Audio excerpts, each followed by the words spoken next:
दोस्तों, cable TV और women rights का आपस में क्या ताल्लुक है? वो क्या वजह है कि 9/11 के इंसिडेंट के बाद यूएस में रोड एक्सीडेंट्स ज्यादा होने शुरू हो गए? टैलेंट होने के बावजूद वो क्या वजह है कि आपकी डेट ऑफ बर्थ आपके स्पोर्ट्स करियर को डिफाइन कर सकती है? मर्दों और औरतों की वेजेस में फर्क की बुनियादी वजूहात क्या हैं? वो क्या वजह है कि over the past 100 years prostitutes की पे कम हो गई है? और डॉक्टरों के हाथों का पेशेंट की डेथ से क्या ताल्लुक है? इन क्यूरियस क्वेश्चंस के आंसर्स को जानने के लिए मेरे साथ बने रहिए और चैनल को सब्सक्राइब करना और बेल आइकन दबाना मत भूलिए। Let's be back.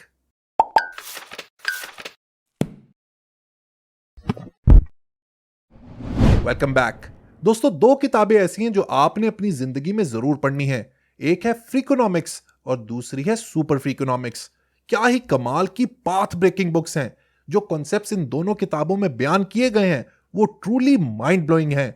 अजीजाने मन, ये दोनों बुक्स लिखी हैं दो ऑथर्स ने, जिनमें से एक है स्टीवन लेविट जो इकोनॉमिक्स के प्रोफेसर हैं यूनिवर्सिटी ऑफ शिकागो में, और दूसरे ऑथर हैं स्टीफन डबनर जो एक अवार्ड विनिंग जर्नलिस्ट हैं।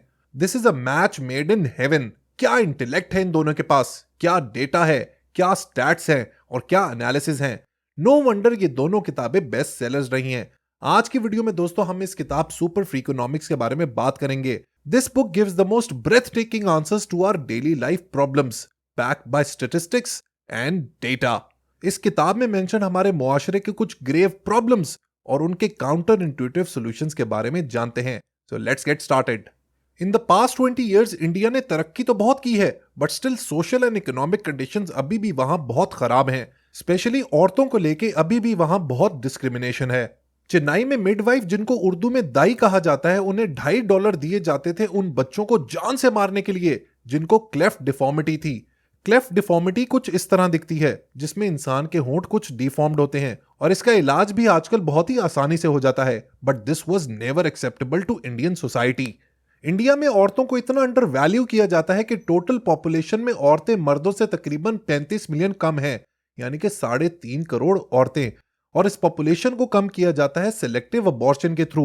औरतों के पास खाने के पैसे हो या ना हो, लेकिन वो अल्ट्रासाउंड करके बच्चे की सेक्स का जरूर पता करवा लेती हैं।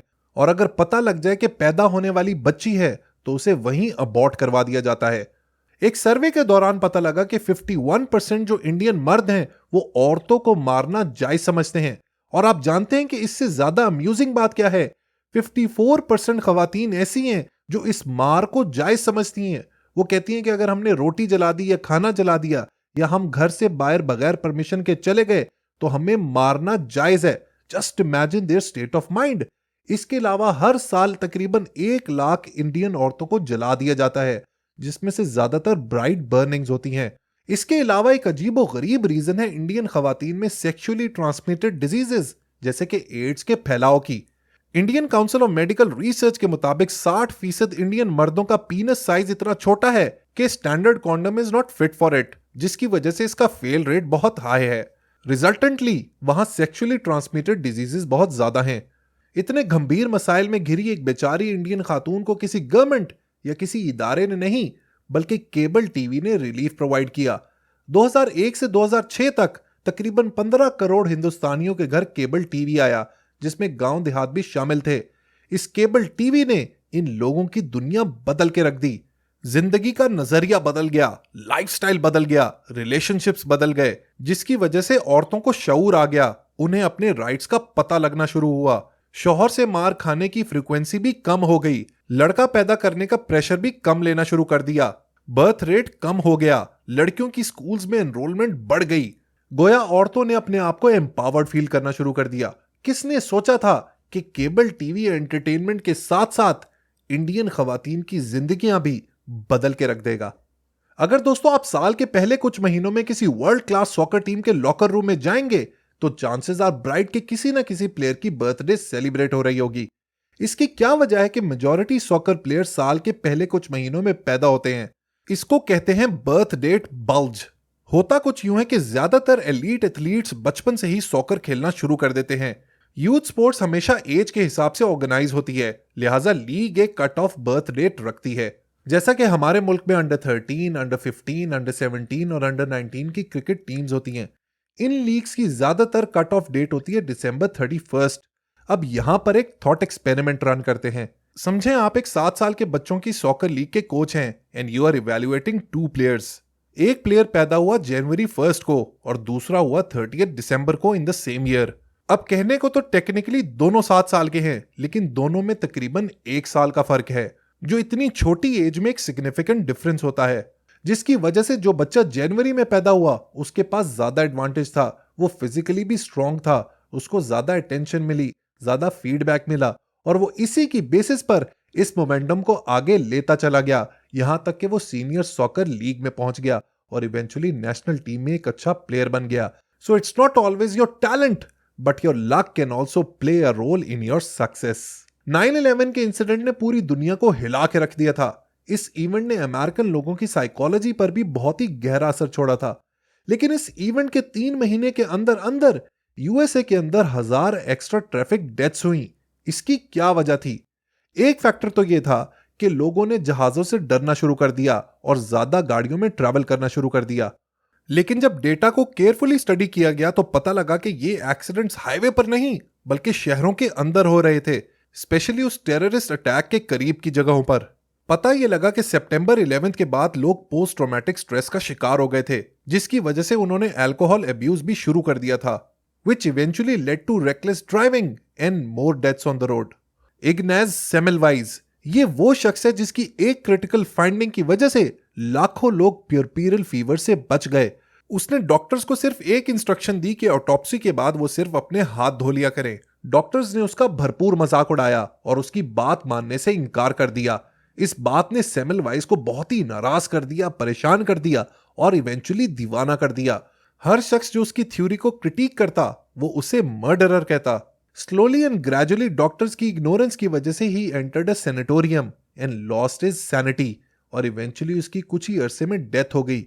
उसकी मौत के बाद none other than Louis Pasteur ने उसकी थ्योरी को विंडिकेट किया और तब से अब तक डॉक्टर्स का किसी भी सर्जरी से पहले और सर्जरी के बाद हाथ धोना एक स्टैंडर्ड प्रैक्टिस बन गया है।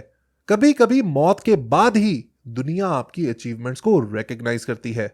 मर्दों और औरतों का wage gap is a major issue of debate in the western world.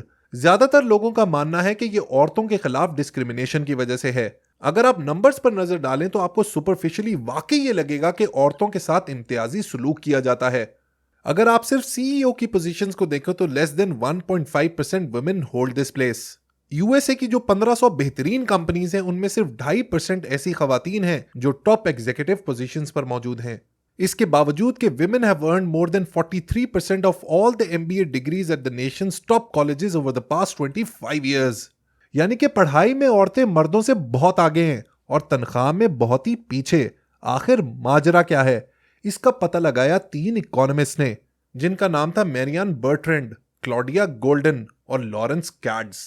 इन्होंने 2000 मेल और फीमेल MBAs जो यूनिवर्सिटी ऑफ शिकागो के ग्रेजुएट्स थे, इनके करियर का एनालिसिस किया। कंक्लूजन ये था कि जेंडर डिस्क्रिमिनेशन एक बहुत ही माइनर रीजन है इस वेज गैप की।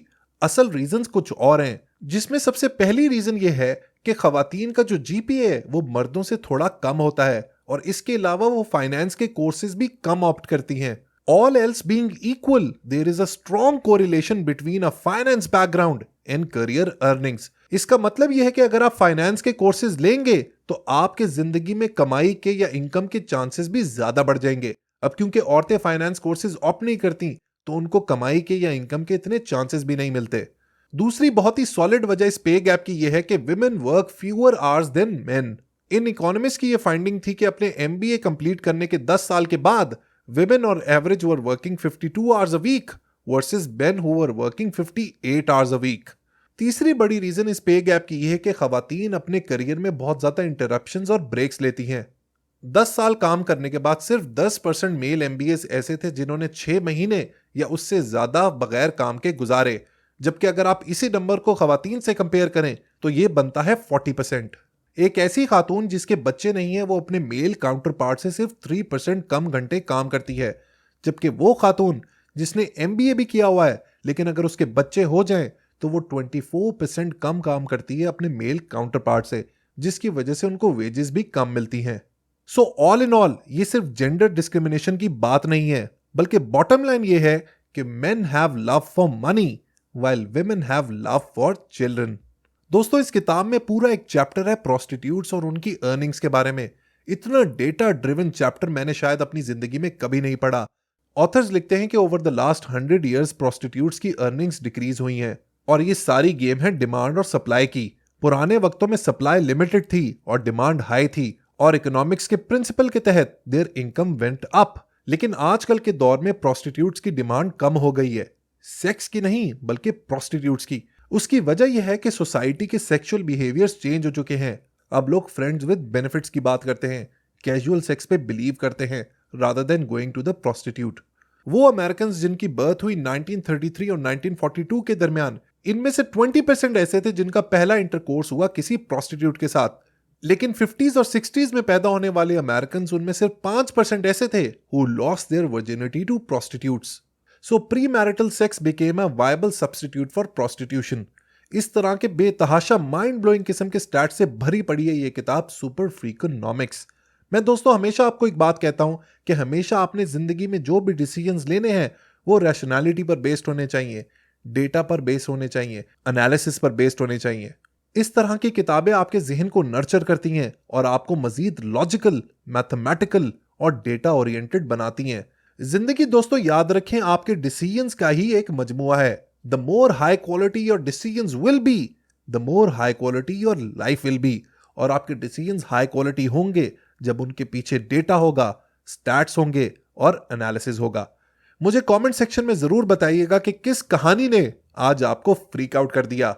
वीडियो पसंद आई हो तो लाइक बटन जरूर प्रेस कीजिएगा। अंटिल नेक्स्ट टाइम दोस्तों, गुड बाय।